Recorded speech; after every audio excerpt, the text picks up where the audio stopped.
نامعلومو وسلوالو په جلال آباد کې 2 تنه طالبان وژلي.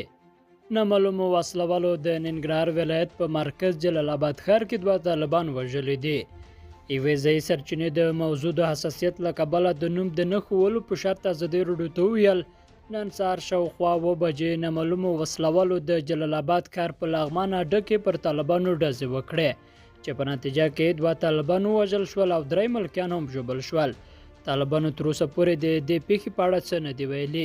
له بله خوا تېره شپه د ننګرهار د کامې ولسوالۍ په کلای اخوان سیمه کې د کوز کونړ ولسوال د موټر په لاره کې ماین وچاودېده چې له کبله یې ولسوال حمزه او 3 تنه نور ټپیان شول.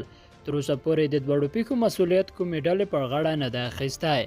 لیدونکو له غوږ نیونه مننه ښې چاره.